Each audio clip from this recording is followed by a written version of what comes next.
Reflexão do dia, 1 Timóteo 1. Começamos a ler as chamadas epístolas pastorais. O apóstolo Paulo não apenas escreveu cartas a igrejas, mas escreveu cartas direcionadas a seus discípulos. É o caso das cartas a Timóteo, da carta a Tito, etc.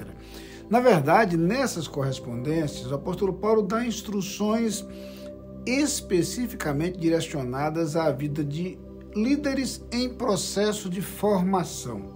Nas cartas a Timóteo, ele escreve a um filho amado, a um filho querido, alguém cujo desenvolvimento na fé se dá justamente sob a orientação do apóstolo Paulo.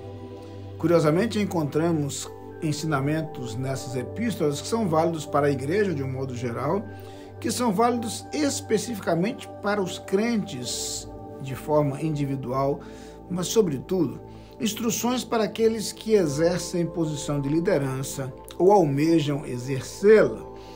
Paulo chega a dizer a Timóteo que se alguém aspira ao episcopado, excelente obra desejo, e passa a mencionar vários critérios que devem ser considerados quando se pensa em alguém para o exercício do ministério pastoral.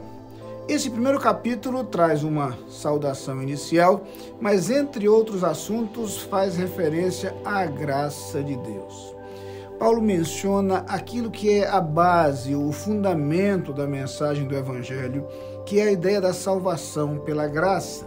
As Escrituras nos ensinam que os nossos esforços humanos jamais serão suficientes para que a salvação seja conquistada.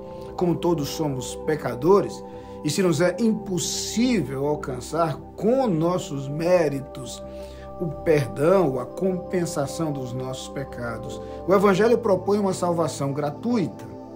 Na carta aos Efésios, por exemplo, lemos literalmente: porque pela graça sois salvos por meio da fé.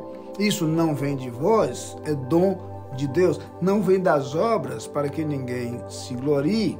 Aos Romanos, no capítulo 6, versículo 23, o apóstolo Paulo diz que o salário do pecado é a morte, mas o dom gratuito de Deus é a vida eterna em Cristo Jesus, nosso Senhor. Ao escrever a Timóteo, portanto, Paulo começa por lembrar que a primeira verdade a respeito do Evangelho que precisamos ter em mente é a verdade de que somos alcançados pela graça de Deus. É a sua bondade que nos alcança, é a sua misericórdia que nos perdoa, e é o sacrifício de Cristo que nos proporciona aquilo que nós não merecemos, a limpeza, a purificação de nossas almas pelo seu sangue, e com isso nós somos justificados. Uma vez declarados justos, uma vez não tendo mais imputados os nossos pecados, uma vez livres da condenação do pecado, condenação assumida pelo próprio Jesus Cristo, nós temos paz com Deus, como diz Paulo na carta aos Romanos. É a graça de Deus, portanto, a essência da mensagem do Evangelho a ser pregado e do Evangelho a ser vivido por nós. Amém.